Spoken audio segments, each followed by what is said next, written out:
ಹರಿ ಓಂ ನಮಃ ಶಿವಾಯ. ನಮಸ್ಕಾರ. ನಾನು ಜ್ಯೋತಿಷ್ಯ ವಿದ್ಯಾರತ್ನ ಆಚಾರ್ಯ ಶ್ರೀಮತಿ ಸುಗುಣ.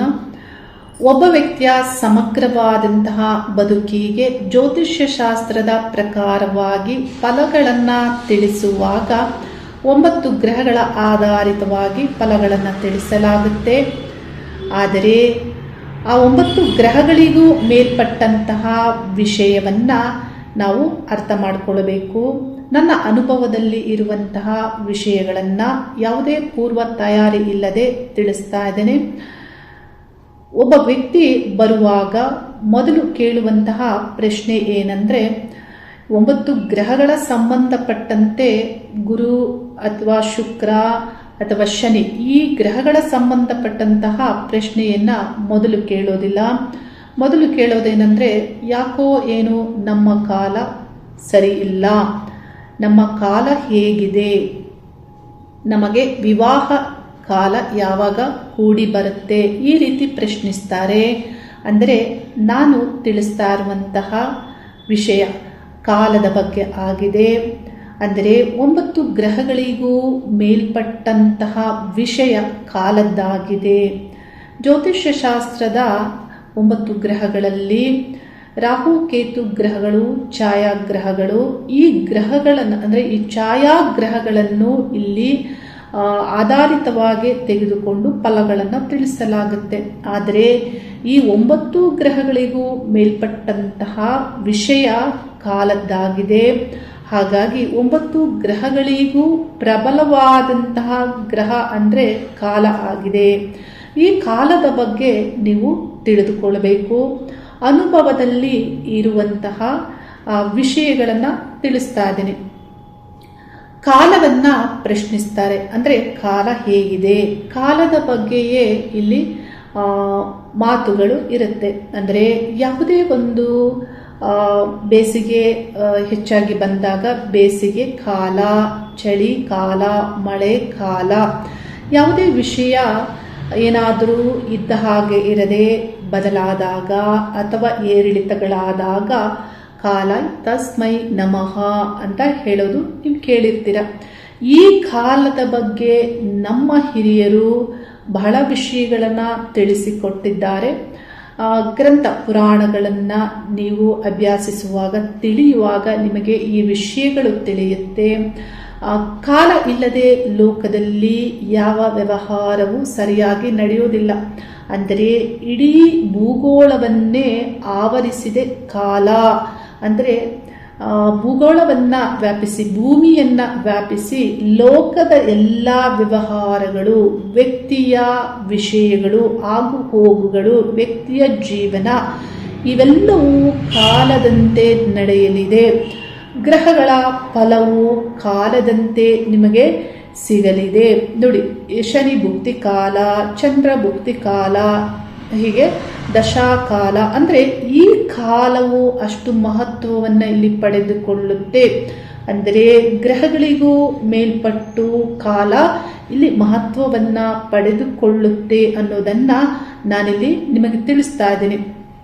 ಅಂದರೆ ಕಾಲಕ್ಕೆ ಇಲ್ಲಿ ಯಾರಾದರೂ ಇರಬೇಕಲ್ಲ ನಿಯಂತ್ರಿಸುವುದಕ್ಕೆ, ಅಥವಾ ಕಾಲದ ಅಧಿಪತ್ಯವನ್ನು ಹೊಂದಿರುವವರು, ಕಾಲದ ಆಡಳಿತ ಮಾಡುವವರು ಯಾರಾದರೂ ಇರಲೇಬೇಕಲ್ವ.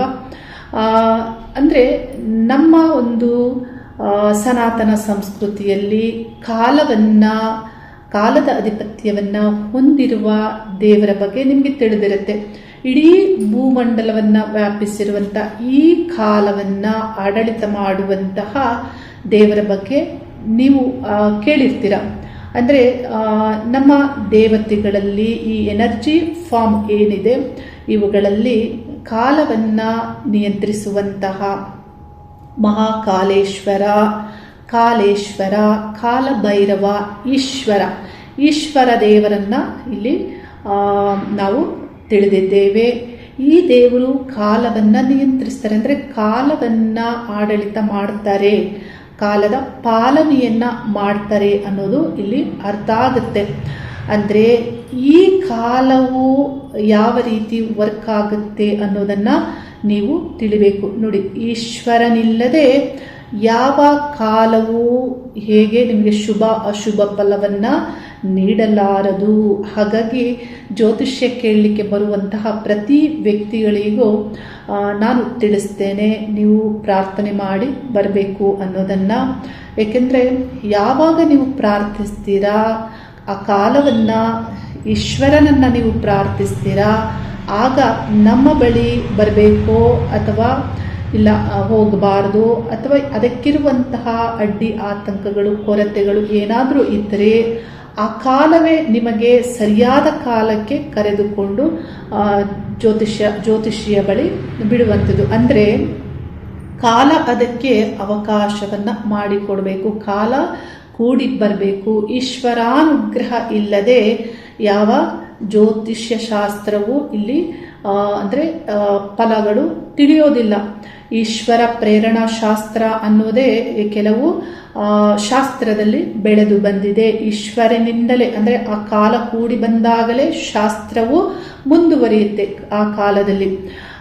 ಈ ರೀತಿ ಇರುವಾಗ ಈಶ್ವರನನ್ನು ಪ್ರಾರ್ಥಿಸಿ ಬನ್ನಿ ಅನ್ನೋದನ್ನು ನಾನು ತಿಳಿಸ್ತೇನೆ. ಇಲ್ಲಿ ಕಾಲ ಯಾವ ರೀತಿ ನಿಮಗೆ ಶುಭ ಅಶುಭ ಫಲಗಳನ್ನು ನೀಡಬೇಕು ಮತ್ತು ಕಾಲ ಒದಗಿ ಬರಬೇಕಂದ್ರೆ ನಿಮ್ಮ ಮನೆ ದೇವತೆಗಳು ಕುಲ ದೇವತೆಗಳನ್ನು ಪ್ರಾರ್ಥಿಸಿದಾಗ ಇಲ್ಲಿ ಕಾಲ ನಿಮಗೆ ಇಲ್ಲಿ ಅವಕಾಶವನ್ನು ಮಾಡಿಕೊಡುತ್ತೆ ಈ ರೀತಿ. ಹಾಗಾಗಿ ಪ್ರತಿಯೊಬ್ಬರು ಕಾಲವನ್ನು ಪ್ರಾರ್ಥಿಸಿದಾಗ ನಿಮಗೆ ಸರಿಯಾದಂತಹ ಮಾರ್ಗ ಆಗ್ಬೋದು, ಮಾರ್ಗದರ್ಶನ ಆಗ್ಬೋದು ಸಿಗುತ್ತೆ. ಇನ್ನು ಈ ಕಾಲದ ಬಗ್ಗೆ ತಿಳಿಯುವಾಗ ಕಾಲ ಪ್ರತಿಯೊಬ್ಬರ ಜೀವನದಲ್ಲಿ ಯಾವ ರೀತಿ ಕೆಲಸ ಮಾಡುತ್ತೆ ಅನ್ನೋದು ಕೆಲವರಿಗೆ ಸೂಕ್ಷ್ಮವಾಗಿ ಗಮನಿಸುವವರಿಗೆ ಇದು ತಿಳಿದಿರುತ್ತೆ. ಅಥವಾ ಯಾವುದೇ ಒಬ್ಬ ವ್ಯಕ್ತಿಯು ಸಾವಿನ ಹಂತಕ್ಕೆ ಹೋಗಿ ಸಾವಿನಂತಹ ಅಪಾಯಗಳನ್ನು ಎದುರಿಸಿ ಬದುಕಿದಾಗ ಆ ಒಂದು ಸಂದರ್ಭದಲ್ಲಿ ಈ ಕಾಲದ ಅನುಭವ ಆಗಿರುತ್ತೆ. ಎಲ್ಲರಿಗೂ ಇಂಥದ್ರ ಅನುಭವಗಳಾಗೋದಿಲ್ಲ. ಏಕೆಂದರೆ ಮನುಷ್ಯ ಇಂದಿನ ಕಾಲದಲ್ಲಿ ಹೇಗೆ ಬದುಕ್ತಾ ಇದ್ದಾರೆ ಅನ್ನೋದು ನೀವು ತಿಳಿದಿರಬಹುದು. ಕಾಲ ಏನು ಬೇಕಾದರೂ ಮಾಡುತ್ತೆ. ಅಂದರೆ ಶ್ರೀಮಂತನನ್ನ ಬಡವನಾಗಿಸುತ್ತೆ ಕಾಲ, ಬಡವನನ್ನ ಶ್ರೀಮಂತನಾಗಿಸುತ್ತೆ ಈ ಕಾಲ. ಮತ್ತೆ ವ್ಯಕ್ತಿತ್ವವನ್ನ ಬದಲಾಗಿಸುತ್ತೆ. ಅಂದರೆ ವ್ಯಕ್ತಿಗೆ ಸಿಗಬಹುದಾದಂತಹ ಫಲಗಳು ಆ ವ್ಯಕ್ತಿಯ ಬುದ್ಧಿ ವಿವೇಕದ ಮತ್ತು ಈಗಿನ ಕರ್ಮಗಳನ್ನು ಆಧರಿಸಿಯೂ ಸಿಗುತ್ತೆ. ಹಾಗಾಗಿ ಮನುಷ್ಯರನ್ನ ಬದಲಾಯಿಸುತ್ತೆ ಕಾಲ. ಈ ವ್ಯಕ್ತಿ ವಿವೇಚನೆ ಇಲ್ಲದಂತಹ ವ್ಯಕ್ತಿ ಮುಂದೆ ಕಾಲ ಅಂದರೆ ಬದಲಾದಾಗ, ಕಾಲ ಮುಂದುವರೆದಾಗ ಆ ವ್ಯಕ್ತಿ ಸಂಪೂರ್ಣವಾಗಿ ಬದಲಾಗ್ತಾರೆ. ವ್ಯಕ್ತಿತ್ವ ಬದಲಾಗುತ್ತೆ, ಬುದ್ಧಿ ವಿವೇಚನೆಯು ಬದಲಾಗುತ್ತೆ. ಹೀಗೆ ವ್ಯಕ್ತಿಯನ್ನು ಕಾಲ ಬದಲಾಯಿಸುತ್ತೆ. ಹಾಗೆ ಮನುಷ್ಯರು ಇದ್ದ ಹಾಗೆ ಇರೋದಿಲ್ಲ. ಈ ದಿನ ಸರಿಯಾಗಿ ಇರುವಂತಹ ವ್ಯಕ್ತಿ ಅಂಗಾಂಗಗಳು ರೂಪ ಎಲ್ಲ ಇರುವಂತಹ ವ್ಯಕ್ತಿ ಮುಂದೊಂದು ದಿನ ಅಂಗಾಂಗಗಳ ವೈಫಲ್ಯ ಅಥವಾ ರೂಪ ಇಲ್ಲದೆ ಇರಬಹುದು, ಇನ್ನೇನೇನು ಕೊರತೆಗಳು ಆಗ್ಬೋದು. ಈ ರೀತಿ ಮನುಷ್ಯ ಇದ್ದ ಹಾಗೆ ಇರೋದಿಲ್ಲ, ಹಾಗೆ ವಯಸ್ಸು ಇದ್ದ ಹಾಗೆ ಇರೋದಿಲ್ಲ. ಇಲ್ಲಿ ಕಾಲ ಅಂದರೆ ಡಿಸ್ಟೆನ್ಸ್ ಅನ್ನೋದು ಆಗುತ್ತೆ. ಡಿಸ್ಟೆನ್ಸ್ ಅಂದರೆ ಈ ಒಂದು ಸ್ಥಳದಿಂದ ಇನ್ನೊಂದು ಸ್ಥಳ ಅಥವಾ ಒಂದು ದಿಕ್ಕಿನಿಂದ ಇನ್ನೊಂದು ದಿಕ್ಕು. ನೋಡಿ, ಆ ದಿಕ್ಕಿನಿಂದ ಈ ದಿಕ್ಕಿಗೆ ಚಲಿಸಬೇಕು ಅಂದರೆ ಅದಕ್ಕೊಂದು ಕಾಲ ಬೇಕಾಗುತ್ತೆ. ಒಂದು ಸ್ಥಳದಿಂದ ಇನ್ನೊಂದು ಸ್ಥಳಕ್ಕೆ ಹೋಗ್ಬೇಕಂದ್ರೆ ಅದಕ್ಕೊಂದು ಕಾಲ ಬೇಕಾಗುತ್ತೆ, ಅಂತರ ಡಿಸ್ಟೆನ್ಸ್ ಬೇಕಾಗುತ್ತೆ. ಇದನ್ನು ಯಾಕೆ ನಾನು ತಿಳಿಸ್ತಾ ಇದ್ದೇನೆ ಅಂದರೆ ಕೆಲವರು ಪ್ರಶ್ನೆ ಮಾಡ್ತಾರೆ, ನಾವು ಪರಿಹಾರ ಮಾಡಿಕೊಂಡಿದ್ದೇವೆ, ನಮಗೆ ಆದರೆ ಫಲ ಸಿಗ್ತಾ ಇಲ್ಲ. ಅಂದರೆ ಇಲ್ಲಿ ಉದಾಹರಣೆಯಾಗಿ ನಾನು ತಿಳಿಸೋದು, ಒಬ್ಬ ವ್ಯಕ್ತಿಗೆ 2 ವಿವಾಹ ಇತ್ತು ಅಂದುಕೊಂಡ್ರೆ ಮೊದಲನೇ ವಿವಾಹ ಯೋಗ 25-26ನೇ ವರ್ಷದಲ್ಲಿ ಇತ್ತು ಅಂದುಕೊಂಡಾಗ ಆ ವ್ಯಕ್ತಿಗೆ ಇಲ್ಲಿ 2 ವಿವಾಹ ಆಗಬಾರ್ದು ಅಂತ ಹೇಳಿ ಜ್ಯೋತಿಷಿಗಳು ಪರಿಹಾರವನ್ನು ಸೂಚಿಸ್ತಾರೆ. ಮೊದಲನೇ ವಿವಾಹವನ್ನ ಕುಂಭ ವಿವಾಹ, ಅರ್ಕ ವಿವಾಹ, ಕದಲಿ ವಿವಾಹ ಈ ಥರ ಮಾಡಿ ಅದನ್ನು ಪರಿಹರಿಸಬೇಕು ಅಂತ ಸೂಚಿಸಿರ್ತಾರೆ. ಅದನ್ನು ಮಾಡ್ತಾರೆ. 26ನೇ ವಯಸ್ಸಿಗೆ ಆ ಪರಿಹಾರ ಮಾಡ್ತಾರೆ. ಆದರೆ ಬಂದು ತಕ್ಷಣ ಕೇಳ್ತಾರೆ, ನಮಗೆ ವಿವಾಹ ಆಗ್ತಾ ಇಲ್ಲ, ಯಾವಾಗ ಆಗುತ್ತೆ ಅಂತ. ಆದರೆ 2ನೇ ವಿವಾಹ 30ನೇ ವಯಸ್ಸಿಗೆ ಇದ್ದಾಗ 26ನೇ ವಯಸ್ಸಿನಲ್ಲೇ ಈ ಪರಿಹಾರ ಮುಗಿದು 2ನೇ ವಿವಾಹ 26ನೇ ವಯಸ್ಸಿಗೆ ಬರಬೇಕು ಅಂದರೆ ಸಾಧ್ಯವಿಲ್ಲ. ಅಲ್ಲಿ ಆ 30ನೇ ವಯಸ್ಸಿನವರೆಗೂ ಕಾಯಬೇಕಾಗತ್ತೆ ಅನ್ನೋದನ್ನು ನಾನು ಇಲ್ಲಿ ನಿಮಗೆ ಅರ್ಥ ಮಾಡಿಸ್ತಾ ಇರೋದು. ಕೆಲವು ವಿಷಯಗಳಲ್ಲಿ ಕೆಲವು ಸಣ್ಣ ಪುಟ್ಟ ಅಡೆತಡೆಗಳು ಇದ್ದಾಗ ಅಂಥದ್ದಕ್ಕೆ ತಕ್ಷಣ ಪರಿಹಾರ ಆಗುತ್ತೆ ಮತ್ತು ಆ ಕಾಲವನ್ನು ಶುಭವಾಗಿಸಬಹುದು. ಅಂದರೆ ಯಾವ ರೀತಿ ಈ ಕಾಲವು ಶುಭವಾಗುತ್ತೆ ಅಂದರೆ ಅದಕ್ಕೆ ಪ್ರಯತ್ನವು ಹಾಗೆ ಇರಬೇಕಾಗತ್ತೆ. ಆದರೆ ನೋಡಿ, ಒಬ್ಬ ವ್ಯಕ್ತಿಯು ಒಂದು ಸ್ಥಳದಿಂದ ಇನ್ನೊಂದು ಸ್ಥಳಕ್ಕೆ ನಡಿಬೇಕು ಅಂದರೆ ಬಹಳ ಶಾರ್ಟ್ ಟೈಮಲ್ಲಿ ನಡೆಯೋಕ್ಕೆ ಸಾಧ್ಯ ಆಗಲ್ಲ. ಅವರೇನು ಹಾರ್ಕೊಂಡು ಹೋಗೋಕ್ಕಾಗಲ್ಲ, ನಡ್ಕೊಂಡೇ ಹೋಗಬೇಕಾಗತ್ತೆ. ಹಾಗೆ ಈ ಸಮಯವು ಸಹಜವಾಗಿ ಚಲಿಸುತ್ತದೆ. ಅಂದರೆ ಈ ಸಮಯಕ್ಕೂ ಅದರದ್ದೇ ಆದಂತಹ ಒಂದು ಕಾಲವನ್ನು ಕೊಡಬೇಕಾಗತ್ತೆ ನಿಮ್ಮ ಒಂದು ಫಲಗಳಿಗೆ. ಈಗ ಕಾಲ ಹಾಗೆ ಅಂದರೆ ಮುಂದೆ ಒಂದೇನೋ ಆಗುತ್ತೆ ಅಂದರೆ ಆ ಕಾಲ ಬರಬಾರ್ದು ಅಂದರೆ ಹಾಗೆ ನೀವು ನಿಂತ್ಕೊಳ್ಳೋಕ್ಕಾಗಲ್ಲ, ಜೀವನವನ್ನು ಮಾಡಲೇಬೇಕಾಗುತ್ತೆ. ಹೀಗೆ ಇದಕ್ಕಿರುವಂತಹ ಒಂದು ಮಹತ್ವವನ್ನು ನೀವು ತಿಳಿದುಕೊಂಡು ಆ ಕಾಲ ಬರುವವರೆಗೂ ಕಾಯಬೇಕಾಗುತ್ತೆ. ಕೆಲವು ನನ್ನ ಅನುಭವದಲ್ಲಿರುವಂತಹ ವಿಷಯವನ್ನು ನಾನು ತಿಳಿಸ್ತೇನೆ. ಮನುಷ್ಯನಿಗೆ ಕಾಲ ಹೇಗೆ ಕೆಲಸ ಮಾಡುತ್ತೆ ಅಂದರೆ ಈ ಗ್ರಹಗಳಿಗೂ ಮೇಲ್ಪಟ್ಟು ಕಾಲ ಹೇಗೆ ಕೆಲಸ ಮಾಡುತ್ತೆ ಅಂದರೆ ಮನುಷ್ಯನ ಅರಿಷಡ್ ವರ್ಗಗಳಲ್ಲಿ ಬರುವಂತಹ ವಿಷಯಗಳಾದಂತಹ ವ್ಯಕ್ತಿಯಲ್ಲಿ ಅಹಂ, ಕ್ರೋಧ, ಲೋಭ ಇವೆಲ್ಲವೂ ಇದ್ದಾಗ ಆ ಕಾಲವು ಆತನಿಗೆ ಅಶುಭವಾಗಿ ಕೆಲಸ ಮಾಡುತ್ತೆ. ಅಂದರೆ ವ್ಯಕ್ತಿಯ ಅಶುಭ ಫಲಗಳಿಗೆ ಇವೆಲ್ಲವೂ ಒಂದು ರೀತಿ ಕಂಬಗಳಿದ್ದಂತೆ ಆ ವ್ಯಕ್ತಿಯನ್ನು ಸೋಲಿಸಿ ಬಿಡುತ್ತೆ. ಅಶುಭ ಫಲವನ್ನು ನೀಡುವುದಕ್ಕೆ ಇಲ್ಲಿ ಕಾರಣವಾಗುತ್ತೆ. ಮನುಷ್ಯನ ಅಹಂ, ದುರಾಸೆ, ಮೋಹ ಇವೆಲ್ಲವೂ ಕಾರಣ ಆಗುತ್ತೆ. ಅವಿವೇಚನೆ, ಕ್ರೋಧ ಇವೆಲ್ಲ ಯಾವಾಗ ಈ ಒಬ್ಬ ವ್ಯಕ್ತಿಯ ಶುಭ ಫಲಗಳಿಗೆ ಇಲ್ಲಿ ಕಾಲವು ಯಾವುದರ ಮೇಲೆ ಕೆಲಸ ಮಾಡುತ್ತೆ ಅಂದರೆ ಒಬ್ಬ ವ್ಯಕ್ತಿ ಸತ್ಯದ ಒಂದು ಮಾರ್ಗದಲ್ಲಿದ್ದಾಗ, ನ್ಯಾಯದ ಮಾರ್ಗದಲ್ಲಿದ್ದಾಗ, ಧರ್ಮದ ಮಾರ್ಗದಲ್ಲಿ ಇದ್ದಾಗ ಈ ವ್ಯಕ್ತಿಯನ್ನು ಗೆಲ್ಲಿಸುವುದಕ್ಕೆ ಈ ಒಂದು ಏನು ಈ ಆಧಾರಗಳಿರುತ್ತೆ ಅಂದರೆ ಒಂದು ಕರುಣೆ ಆಗ್ಬೋದು, ಧರ್ಮ, ನ್ಯಾಯ ಇವೆಲ್ಲವೂ ಅಂದರೆ ಒಳ್ಳೆ ಕರ್ಮಗಳು ಇವೆಲ್ಲವೂ ಕಂಬವಾಗಿ ನಿಲ್ಲಿಸಿ ಇಲ್ಲಿ ಗೆಲ್ಲಿಸುತ್ತವೆ ಅನ್ನೋದನ್ನು ನಾನಿಲ್ಲಿ ಅರ್ಥೈಸ್ತಾ ಇದ್ದೀನಿ.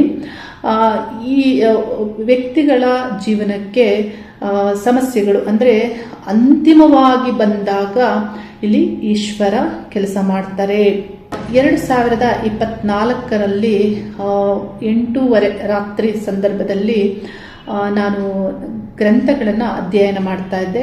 ಇದೇ ಒಂದು ಸ್ಥಳದಲ್ಲಿ ನನ್ನ ಒಂದು ಕಚೇರಿಯ ಹೊರಗಡೆ ಸೌಂಡ್ ಮಾಡ್ತಾರೆ, ಅಂದರೆ ಬಾಗಿಲು ತಟ್ತಾರೆ. ಆಗ ನಾನು ಹೊರಗಡೆ ಹೋಗಿ ನೋಡ್ತೇನೆ. ಬಾಗಿಲು ತೆಗೆಯುವ ಮೊದಲೇ ನಾನು ಕೇಳ್ತೇನೆ ಏನು ವಿಷಯ ಅಂತ ಹೇಳಿ. ಒಬ್ಬ ಸ್ತ್ರೀ ಹೇಳ್ತಾರೆ, ನನ್ನ ಮಗನ ಹೆಸರು ಹೇಳ್ತಾರೆ, ನನ್ನ ಮೊದಲನೇ ಮಗನ ಹೆಸರು ಹೇಳ್ತಾರೆ. ನಿಮ್ಮ ಮಗ ನನಗೆ ತಿಳಿದಿದ್ದಾರೆ, ಏನೋ ಸಮಸ್ಯೆ ಇದೆ, ಮಾತಾಡಬೇಕು ಅಂತ ಹೇಳ್ತಾರೆ. ಹಾಗಾಗಿ ನಾನು ಬಾಗಿಲು ಓಪನ್ ಮಾಡಿ ರಾತ್ರಿ ಆಗಿದ್ರು ಅವರ ಹತ್ರ ನಾನು ಮಾತಾಡಿದೆ. ಅಂದರೆ ಪತಿ ಪತ್ನಿ ಇಬ್ಬರು ಬಂದಿರ್ತಾರೆ. ಅವರು ಹೇಳ್ತಾರೆ, ನಮಗೆ ಬದುಕುವುದಕ್ಕೆ ಇಲ್ಲಿ ಅವಕಾಶ ಕಡಿಮೆ ಇದೆ, ಅಂದರೆ ಬದುಕಲೇಬಾರದು ಅಂದುಕೊಳ್ಳುವಂತೆ ನಮ್ಮ ಪರಿಸ್ಥಿತಿ ಇದೆ ಅನ್ನೋದನ್ನು ತಿಳಿಸ್ತಾರೆ. ಅವರಿಗೆ ಆ ಸಂದರ್ಭದಲ್ಲಿ ಧೈರ್ಯವನ್ನು ನೀಡಿ ಬೆಳಿಗ್ಗೆ ನೀವು ಫಲಪುಷ್ಪ ತಾಂಬೂಲ ಸಹಿತವಾಗಿ ಈಶ್ವರನಲ್ಲಿ ಪ್ರಾರ್ಥನೆಯನ್ನು ಮಾಡಿ ಕುಲದೇವತೆಯಲ್ಲಿ ಪ್ರಾರ್ಥನೆಯನ್ನ ಮಾಡಿ ಬನ್ನಿ ಅನ್ನೋದನ್ನ ನಾನು ತಿಳಿಸ್ತೇನೆ. ಆ ವಿಷಯ ಏನಾಗಿತ್ತು ಅಂದ್ರೆ, ಕುಟುಂಬ ಅಂತ ಬಂದಾಗ ನೋಡಿ ಇಂತಹ ಸಮಸ್ಯೆಗಳು ಎದುರಾಗುತ್ತೆ ಅಂತ. ಅಣ್ಣ ತಮ್ಮಂದಿರ ವಿಷಯ ಇದು. ಅಣ್ಣ ಆದವರು ತಮ್ಮನ ಹೆಸರಿನಲ್ಲಿ ಸಾಲವನ್ನು ಕೋಟಿ ಸಾಲವನ್ನು ಮಾಡಿ ಅವರ ಪ್ರಾಪರ್ಟಿ ಎಲ್ಲ ಹೆಂಡತಿಯ ಹೆಸರಿಗೆ ಮಾಡಿ ಸಾಲವನ್ನು ತಮ್ಮನ ಮೇಲೆ ಅವರು ಹಾಕಿರ್ತಾರೆ. ಆದರೆ ಆ ಸಾಲಗಾರರ ಒಂದು ಬಾಧೆಯನ್ನು ತಡೆಯಲಾಗದೆ ಇವರಲ್ಲಿ ಅಣ್ಣ ತಮ್ಮಂದಿರ ಹೆಸರಿನಲ್ಲಿ ಇದ್ದಂತಹ ಒಂದು ಸಿಟಿಯಲ್ಲಿ ಈ ಒಂದು ಬಿಲ್ಡಿಂಗನ್ನು ಮಾರಾಟ ಮಾಡಿ ಈ ಸಾಲವನ್ನು ತೀರಿಸಬೇಕು ಅಂತ ತಮ್ಮ ಮುಂದಾಗ್ತಾರೆ. ಅಂತಹ ಸಂದರ್ಭದಲ್ಲಿ ಇದರ ಒಂದು ಪ್ರೋಸೆಸ್ ಮುಂದುವರಿತಾ ಇರುವಾಗ ಇವರ ಹೆಂಡತಿ ಏನು ಮಾಡ್ತಾರೆ, ಅಣ್ಣನ ಹೆಂಡತಿ ಏನು ಮಾಡ್ತಾರೆ, ಇದನ್ನು ಲೀಗಲಿ ಸ್ಟೇ ಆರ್ಡರ್ ತರಲಿಕ್ಕೆ ಮುಂದಾಗ್ತಾರೆ. ಆ ಒಂದು ಸಂದರ್ಭದಲ್ಲಿ ಇವರು ನನ್ನ ಬಳಿ ಬರ್ತಾರೆ. ಅಂದರೆ ಕೊನೆಯ ಒಂದು ಹಂತದಲ್ಲಿ ಇವರು ನನ್ನ ಬಳಿ ಬರ್ತಾರೆ. ಬಂದಾಗ ಆ ಒಂದು ಕಾಲವನ್ನು ನಾನು ಪ್ರಾರ್ಥನೆ ಮಾಡಿ ನೋಡಿ, ಅವರು ಏನೇನು ಮಾಡಿ ಹೇಗೆ ವಿಷಯಗಳಿರುತ್ತೆ ಅದೆಲ್ಲ ಹೇಗೆ ಇದ್ದರೂ ಇಲ್ಲಿ ನನ್ನ ಒಂದು ಮಾರ್ಗದರ್ಶನದಲ್ಲಿ ತಪ್ಪಾಗಬಾರ್ದು ಮತ್ತು ಅವರಿಗೂ ಒಳ್ಳೆಯದಾಗಬೇಕು ಅನ್ನುವಂತಹ ಪ್ರಾರ್ಥನೆಯನ್ನು ಮಾಡಿ ಈಶ್ವರನಲ್ಲಿ ಪ್ರಾರ್ಥನೆ ಮಾಡಿ ನಾನು ಕೆಲವು ಮಾರ್ಗದರ್ಶನ, ಕೆಲವು ಒಂದು ವಿಷಯ ಸತ್ಯಾಂಶಗಳನ್ನು ಭವಿಷ್ಯದಲ್ಲಿ ಮುಂದೆ ಆಗುವುದನ್ನು ನಾನು ಅವರಿಗೆ ತಿಳಿಸ್ತೇನೆ. ಅಂದರೆ ಪಾಸಿಟಿವ್ ಆಗಿ ಇದು ನಿಮ್ಮ ಕಡೆಯೇ ವರ್ಕ್ ಆಗುತ್ತೆ. ಯಾವಾಗ ಕಾಲವನ್ನು ಇಲ್ಲಿ ಈಶ್ವರ ಮಂಗಳದ ಮಾರ್ಗಕ್ಕೆ ನಡೆಸ್ತಾರೆ, ಆಗ ಎಲ್ಲವೂ ಪಾಸಿಟಿವ್ ಆಗಿ ಶುಭ ಆಗಲಿಕ್ಕೆ ಇಲ್ಲಿ ಕಾರಣ ಆಗುತ್ತೆ. ನಾನು ತಿಳಿಸಿದಂಥದ್ದು ದೇವರ ಒಂದು ಸೂಚನೆ ಏನಿದೆ ಅಂದರೆ, ಈ ಒಂದು ಅಂದರೆ ಏನು ಬಿಲ್ಡಿಂಗ್ ಸೇಲ್ ಮಾಡಬೇಕು ಅಂತ ಇದ್ದೀರಾ ಅದರಲ್ಲಿ ನಿಮಗೆ ಶುಭ ಆಗುತ್ತೆ, ಇದು ದೇವರ ಇಚ್ಛೆಯೂ ಆಗಿದೆ, ಅದೇ ಫಲ ನಿಮಗೆ ದೊರೆಯುತ್ತೆ ಅನ್ನೋದನ್ನು ನಾನು ತಿಳಿಸ್ತೇನೆ. ಆದರೆ ಈ ಒಂದು ಬಿಲ್ಡಿಂಗ್ ತೆಗೆದುಕೊಳ್ಳುವವರು 1 ವಾರ ಟೈಮ್ ಕೇಳಿರ್ತಾರೆ. ತಕ್ಷಣಕ್ಕೆ ಆಗೋದಿಲ್ಲ. ಅದು 1 ವಾರ ಟೈಮ್ ಒಳಗಡೆ ಅವರ ಅಣ್ಣನ ಒಂದು ಪತ್ನಿ ಸ್ಟೇ ಆರ್ಡರ್ ತರಬೇಕು ಅಂತ ಅವರು ಮುಂದಾಗಿರ್ತಾರೆ. ಇದರ ಒಂದು ಪ್ರೋಸೆಸ್ ಮುಂದುವರಿಸಿರ್ತಾರೆ. ಆದರೆ ದೇವರ ಇಚ್ಛೆ ಏನು ಅಂದರೆ, ನಾನು ಹೇಳಿದೆ ಅವರಿಗೆ ಈ ಏನು ಇವರು ಆ ಪ್ರೋಸೆಸ್ ಮುಂದುವರಿಸ್ತಾ ಇದ್ದಾರೆ ಆ ಪೇಪರ್ ಅಂದರೆ ಅದು ಹೋಲ್ಡ್ ಆಗುತ್ತೆ, ಅದನ್ನು ಹಾಗೆ ನಿಲ್ಲಿಸಲಾಗುತ್ತೆ. ನೀವು ಮುಂದುವರಿಬಹುದು, ಹೇಗಾದರೂ ಮಾಡಿ ಅದನ್ನು ಸ್ವಲ್ಪ ಡಿಲೇ ಮಾಡುವಂತೆಯೂ ನೀವು ಯಾರಾದರೂ ಪರಿಚಯದವರ ಮೂಲಕ ರಿಕ್ವೆಸ್ಟ್ ಮಾಡ್ಕೊಳ್ಳಿ ಅನ್ನೋದನ್ನು ನಾನು ತಿಳಿಸ್ತೇನೆ. ಮತ್ತು ದೇವರ ಇಚ್ಛೆಯೂ ಇದಾಗಿದೆ, ಈ ಮಾರ್ಗದಲ್ಲಿ ಎಲ್ಲ ಶುಭವು ನಿಮಗಾಗುತ್ತೆ, ಎಲ್ಲ ಪಾಸಿಟಿವ್ ಆಗಿ ನಿಮಗೆ ವರ್ಕ್ ಆಗುತ್ತೆ ಅನ್ನೋದನ್ನು ನಾನು ತಿಳಿಸ್ತೇನೆ. ಜನವರಿ ಮಾಸ ಆಗಿರುತ್ತೆ ನನ್ನ ಬಳಿ ಅವರು ಬಂದಾಗ. ಅಂದರೆ ಪುಷ್ಯ ಮಾಸ ಇರುತ್ತೆ ಜನವರಿಯಲ್ಲಿ, ಮಕರ ಸಂಕ್ರಮಣ ಕಾಲವೇ ಆಗಿರುತ್ತೆ, 2024 ಆಗಿರುತ್ತೆ. 1 ವಾರ ಅವರು ಟೈಮ್ ಕೇಳಿರ್ತಾರೆ ತೆಗೆದುಕೊಳ್ಳುವವರು, ಏಕೆಂದರೆ ಅಷ್ಟೊತ್ತಿಗೆ ಮಾಘ ಮಾಸದ ಆರಂಭವೂ ಆಗುವುದಾಗಿರುತ್ತೆ. ಈ ಒಂದು ವಾರದ ಕಾಲದಲ್ಲಿ ಅವರ ಅಣ್ಣನ ಪತ್ನಿ 2-3 ಬಾರಿ ಅಲ್ಲಿ ಬಂದು ಆ ಒಂದು ಸ್ಥಳಕ್ಕೆ ಬಂದು, ಎಲ್ಲಿ ಕಚೇರಿ ಇರುತ್ತೆ ಅಲ್ಲಿ ಬಂದು ಅವರು ಸ್ಟೇ ಆರ್ಡರ್ ಮತ್ತೆ ಆ ಪ್ರೋಸೆಸ್ ಮುಂದುವರೆಸೋಕ್ಕೆ ಪ್ರಯತ್ನ ಪಡ್ತಾರೆ. 2-3 ಬಾರಿನೂ ಸಾಫ್ಟ್ವೇರ್ ಏನು ವರ್ಕ್ ಆಗ್ತಾ ಇಲ್ಲ ಅಂತ ಹೇಳಿ ಅವರು ಕಳಿಸಿರ್ತಾರೆ, ಡಿಲೇ ಆಗಿರುತ್ತೆ. ಆ ಕಾಲ ಹೇಗಿತ್ತು ಅಂದರೆ, ನನಗೆ ಒಂದು ಬಾರಿ ಒಂದು ದಿನ ಅವರು ಪತ್ನಿ ಅಲ್ಲಿ ಬಂದಾಗ ಆ ವ್ಯಕ್ತಿ ಯಾರು ನನ್ನ ಬಳಿ ಬಂದಿರ್ತಾರೆ ಅವರು ಅಲ್ಲೇ ಇರ್ತಾರೆ. ಅವರ ಪತ್ನಿ ನನ್ನ ಬಳಿ ಇಲ್ಲಿ ಶಾಸ್ತ್ರವನ್ನ ಮುಂದೆ ಕೇಳ್ತಾ ಇರ್ತಾರೆ. ಅಂದ್ರೆ 2ನೇ ಬಾರಿ ಮತ್ತೆ ಬಂದಿರ್ತಾರೆ. ನೋಡಿ, ಆ ಕಾಲದಲ್ಲಿ ನಾವು ಈಗ ಏನಾಗುತ್ತೆ ಅನ್ನೋದನ್ನ ನಾವು ತಕ್ಷಣ ಶಾಸ್ತ್ರದಿಂದ ತಿಳಿಸ್ಬೇಕಾಗತ್ತೆ, ದೈವ ಮಾರ್ಗದಿಂದ. ಆಗ ಅದನ್ನು ನಾನು ತಿಳಿಸಿದಂಥದ್ದು ಮತ್ತು ಇದು ವರ್ಕ್ ಆಗಲ್ಲ, ಅದು ಮತ್ತೆ ಅಲ್ಲೇ ನಿಲ್ಲುತ್ತೆ. ಅದರೊಳಗಡೆ ಮತ್ತೆ ಅವರು ಬರುವುದರೊಳಗೆ ನಿಮ್ಮ ಕೆಲಸವನ್ನು ನೀವು ಮುಗಿಸ್ಕೊಳ್ಬೇಕು ಅನ್ನೋದನ್ನು ನಾನು ತಿಳಿಸಿರ್ತೇನೆ. ಅದರ ಪ್ರಕಾರವಾಗಿ ಜನವರಿ 22ನೇ ದಿನಾಂಕ 2024ರಲ್ಲಿ ಈ ಒಂದು ಕೆಲಸ ಪೂರ್ಣಗೊಳ್ಳುತ್ತೆ. ಈ ದಿನಾಂಕ ನನಗೆ ಯಾಕೆ ನೆನಪಿದೆ ಅಂದರೆ 2024ರಲ್ಲಿ ಅಯೋಧ್ಯೆಯಲ್ಲಿ ಶ್ರೀರಾಮ ಮಂದಿರದಲ್ಲಿ ಶ್ರೀರಾಮನ ಪ್ರತಿಷ್ಠಾಪನೆ ಆಗುತ್ತೆ. ಹಾಗಾಗಿ ಈ ದಿನಾಂಕ ನನಗೆ ನೆನಪಿದೆ. ನೋಡಿ, ಅಲ್ಲಿಂದ ಇವರ ಸಮಸ್ಯೆ ಒಂದು 15 ದಿನದಲ್ಲಿ ಮುಗಿಯುತ್ತೆ. ಈ ಸಾಲವನ್ನು ನೀಡಿ ಈಗ ಅವರು ನೆಮ್ಮದಿಯಾಗಿದ್ದಾರೆ. ಕಾಲದ ಮಹತ್ವವನ್ನ ತಿಳಿಬೇಕಾಗುತ್ತೆ. ಕಾಲದ ಅನುಗ್ರಹ ನಿಮಗಿದ್ದರೆ ಶತ್ರುಗಳು ಮಿತ್ರರಾಗ್ತಾರೆ. ಕಾಲದ ಅನುಗ್ರಹ ಇಲ್ಲ ಅಂದರೆ ಮಿತ್ರರು ಶತ್ರುಗಳಾಗ್ತಾರೆ. ಅಂದರೆ ಕಾಲವು ಯಾವ ರೀತಿ ಕೆಲಸ ಮಾಡುತ್ತೆ. ಹಾಗಾಗಿ ಪ್ರತಿಯೊಬ್ಬರೂ ಕಾಲದ ದೇವತೆಯಾದಂತಹ ಈಶ್ವರನ ಪ್ರಾರ್ಥನೆಯನ್ನ ಮಾಡಲೇಬೇಕು. ಕಾಲ ನಿಮಗೆ ಶುಭವಾಗಬೇಕು ಅಂದರೆ ಈಶ್ವರನಲ್ಲಿ ಪ್ರಾರ್ಥಿಸಬೇಕು. ಜ್ಯೋತಿಷಿಗಳ ಬಳಿ ಬರುವಾಗಲೂ ಇಲ್ಲಿ ಸಮಯ ಅನ್ನೋದು ಹಗಲಿನ ಸಮಯದಲ್ಲಿ ಜ್ಯೋತಿಷ್ಯ ಶಾಸ್ತ್ರ ಕೇಳಬೇಕು ಅನ್ನೋದು ಶಾಸ್ತ್ರದಲ್ಲಿ ಇದೆ. ಆದರೆ ಕಷ್ಟ ಮನುಷ್ಯನಿಗೆ ಹಗಲಿನ ಸಮಯದಲ್ಲೇ ಬರುವುದಿಲ್ಲ. ರಾತ್ರಿಯೂ ಬರುತ್ತೆ, ಅಮಾವಾಸ್ಯೆಯು ದಿನ ಬರುತ್ತೆ, ಪೌರ್ಣಮಿ ದಿನವೂ ಬರುತ್ತೆ, ಶನಿವಾರವೂ ಬರುತ್ತೆ. ಯಾವ ಕಾಲ ಆದರೂ ಕಷ್ಟ ಮನುಷ್ಯನಿಗೆ ಬಂದೇ ಬರುತ್ತೆ.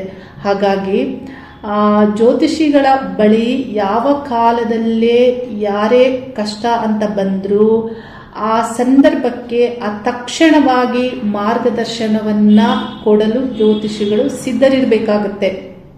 ಏಕೆಂದರೆ ಕೊನೆಯ ಹಂತದಲ್ಲಿ ಅತೀ ಕಷ್ಟ ಬಂದಾಗ, ಅತೀ ದುಃಖ ಬಂದಾಗ ಕಾಲದ ದೇವರು ಕೆಲಸವನ್ನ ಮಾಡ್ತಾರೆ.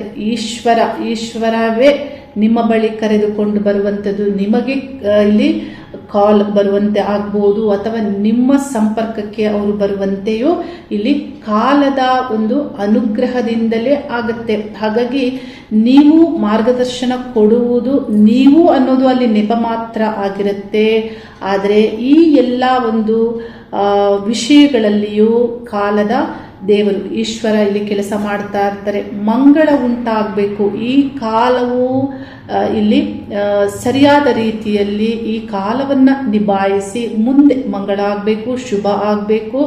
ಯಾವ ವಿಷಯವೇ ಆಗಿರಲಿ, ಒಬ್ಬ ವ್ಯಕ್ತಿ ಹಾಸ್ಪಿಟಲ್ ಅಲ್ಲಿ ಇದ್ದಾರೆ, ಡಾಕ್ಟರ್ ಹೇಳ್ತಾರೆ ಬದುಕೋದಿಲ್ಲ ಅಂತೇಳಿ, ಆ ಕಾಲದಲ್ಲಿ ನಿಮಗೆ ರಾತ್ರೋರಾತ್ರಿ ಕರೆ ಬರುತ್ತೆ. ಆದರೆ ಆ ಕಾಲದಲ್ಲಿ ನೀವು ಸರಿಯಾದಂತಹ ಮಾರ್ಗದರ್ಶನವನ್ನ ಕೊಡಬೇಕಾಗತ್ತೆ, ಪ್ರಾರ್ಥಿಸಬೇಕಾಗತ್ತೆ.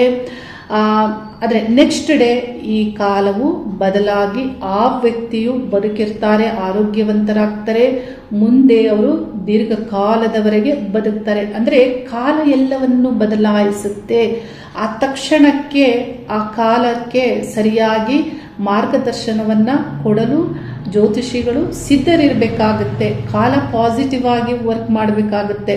ಹಾಗಾಗಿ ಇದನ್ನ ನಿರ್ಲಕ್ಷ್ಯ ಮಾಡುವಂತಹ ವಿಷಯ ಆಗಿರೋದಿಲ್ಲ. ಬುದ್ಧಿ ವಿವೇಚನೆ ಅನ್ನೋದು ಬಹಳ ಮುಖ್ಯವಾಗುತ್ತೆ. ಇಲ್ಲಿ ಜ್ಯೋತಿಷಿಗಳಿಗೂ ಅಹಂ ಇರಬಾರ್ದು, ಕ್ರೋಧ ಇರಬಾರ್ದು, ಮೋಹ ಇರಬಾರ್ದು. ಆ ಮೋಹ ಅಂದ್ರೆ ಯಾಕೆ ಇದನ್ನ ಹೇಳ್ತಾ ಇದ್ದೀನಿ ಅಂದ್ರೆ, ಆ ಕಾಲದಲ್ಲಿಯೂ ಹಣವನ್ನ ಅಪೇಕ್ಷಿಸುವುದು ಅದು ಸರಿ ಅಲ್ಲ. ಅಂದರೆ ಇಷ್ಟೇ ನೀವು ಫೀಸ್ ಕೊಡಬೇಕು, ಈಗಲೇ ಕೊಡಬೇಕು ಅನ್ನುವುದು ಸರಿ ಇರೋದಿಲ್ಲ. ಏಕೆಂದರೆ ಆ ಕಷ್ಟ ಕಾಲದಲ್ಲಿ ಅದರ ಒಂದು ವಿಷಯಗಳು ಅವರ ಒಂದು ತಿಳುವಳಿಕೆಗೂ ಇರೋದಿಲ್ಲ. ವ್ಯಕ್ತಿಗಳು ಹಾಗೆ ಬರಬಹುದು ಅಥವಾ ಅವರ ಹತ್ರ ಇಲ್ಲದೆ ಇರಬಹುದು. ಆ ಸಂದರ್ಭಕ್ಕೆ ನೀವು ಯಾವುದೇ ಒಂದು ಮೋಹಕ್ಕೂ ಒಳಗಾಗದೆ ನೀವು ಕೆಲಸವನ್ನ ಮಾಡಬೇಕಾಗುತ್ತೆ. ಅದು ನಾನಾದರೂ ಇನ್ನೊಬ್ಬರಾದರೂ ಹಾಗೆ ಮಾಡಬೇಕಾಗತ್ತೆ. ಏಕೆಂದರೆ ಅಲ್ಲಿ ಈಶ್ವರನ ಅನುಗ್ರಹ ಕೆಲಸ ಮಾಡ್ತಾ ಇರುತ್ತೆ. ನಾವು ಅಲ್ಲಿ ನೆಪ ಮಾತ್ರ ಆಗಿರ್ತೇವೆ. ವಿವೇಚನೆ ಅನ್ನೋದನ್ನ ಪ್ರತಿಯೊಬ್ಬರು ನೀವು ಇಲ್ಲಿ ಬೆಳೆಸ್ಕೊಳ್ಬೇಕಾಗಿದೆ. ಈ ಕಾಲದಲ್ಲಿ ಅಂದರೆ ಈಗಿನ ಒಂದು ಬಾಹ್ಯವಾದ ಚಟುವಟಿಕೆಯಲ್ಲಿ ಮನುಷ್ಯರಿಗೆ ತಿಳುವಳಿಕೆಗೂ ಸಿಗದ ವಿಷಯಗಳು ಬಹಳಷ್ಟು ಇವೆ.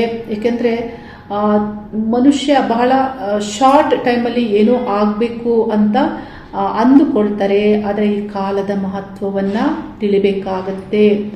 ಅಂದರೆ ಕಾಲವು ಬರದೆ ಇಲ್ಲಿ ಬಹಳ ಶಾರ್ಟ್ಕಟ್ಟಲ್ಲಿ ಬಹಳ ಕಡಿಮೆ ಅವಧಿಯಲ್ಲಿ ಇನ್ನೇನೇನೇನು ಆಗಬೇಕು ಅನ್ನುವಂತಹ ಸ್ಪರ್ಧಾ ಯುಗದಲ್ಲಿ ಕಾಲದಲ್ಲಿ ಪರಿಸ್ಥಿತಿಯಲ್ಲಿ ಮನುಷ್ಯರು ಇದ್ದಾರೆ. ಹಾಗಾಗಿ ಈ ಕಾಲದ ಮಹತ್ವವು ಸಂಪೂರ್ಣವಾಗಿ ನಿಮ್ಮ ತಿಳುವಳಿಕೆಗೆ ಬರೋದು ಕಷ್ಟವೇ ಆಗುತ್ತೆ. ಆದರೂ ನನ್ನ ಮಾತನ್ನು ಕೇಳ್ತಾ ಇರುವಂತಹ ನೀವೆಲ್ಲರೂ ಕಾಲವನ್ನು ತಿಳಿಯುವ ಪ್ರಯತ್ನವನ್ನು ಮಾಡಿ ಅನ್ನೋದನ್ನು ತಿಳಿಸ್ತಾ ಇದ್ದೇನೆ. ಇಂಥ ಅನೇಕವಾದಂತಹ ಅನುಭವಗಳು ನಮಗೆ ನಿತ್ಯ ಆಗ್ತಾ ಇರುತ್ತೆ. ಪ್ರತಿಯೊಬ್ಬರೂ ಈಶ್ವರನ ಅನುಗ್ರಹದಿಂದಲೇ ನಮ್ಮ ಬಳಿ ಬರುವಂಥದ್ದು ಮತ್ತು ನಮಗೆ ಕನೆಕ್ಟ್ ಆಗುವಂಥದ್ದು, ನಮ್ಮಿಂದ ಪರಿಹಾರಗಳನ್ನು ತೆಗೆದುಕೊಳ್ಳುವಂಥದ್ದು, ಭವಿಷ್ಯವನ್ನು ತಿಳಿದುಕೊಳ್ಳುವಂಥದ್ದು. ಇಲ್ಲಿ ಈಶ್ವರ ಅನುಗ್ರಹ ಇಲ್ಲ ಅಂದರೆ ಅವರನ್ನು ಮರೆತರೆ ಯಾವುದೂ ಸರಿ ಆಗುವುದಿಲ್ಲ, ಜೀವನವು ಸರಿಯಾದ ರೀತಿ ಮುಂದುವರಿಯೋದಿಲ್ಲ ಅನ್ನೋದನ್ನು ನಾನು ತಿಳಿಸ್ತಾ ಇದ್ದೇನೆ. ಈ ಒಂದು ಜಗತ್ತಿನಲ್ಲಿ ಜೀವಿಸುವಂತಹ ಪ್ರತಿ ಮನುಷ್ಯರಲ್ಲಿಯೂ ಈಶನ ಒಂದು ಅಂಶ ಅಂದರೆ ಈಶ್ವರಾಂಶವು ಇದೆ ಅನ್ನೋದು ನೀವು ತಿಳಿಬೇಕಾಗತ್ತೆ. ಹಾಗಾಗಿ ನಾನು ಇಲ್ಲಿ ಒಬ್ಬರು ಇಬ್ಬರು ಅಂತ ಅಲ್ಲ, ಪ್ರತಿ ವ್ಯಕ್ತಿಗಳಲ್ಲಿಯೂ ಈಶ್ವರನ ಅನುಭವ ಆಗಲಿ ಅನ್ನುವಂತಹ ಪ್ರಾರ್ಥನೆಯನ್ನು ಮಾಡುತ್ತಾ ಶುಭವಾಗಲಿ. ಹರಿ ಓಂ ನಮಃ ಶಿವಾಯ.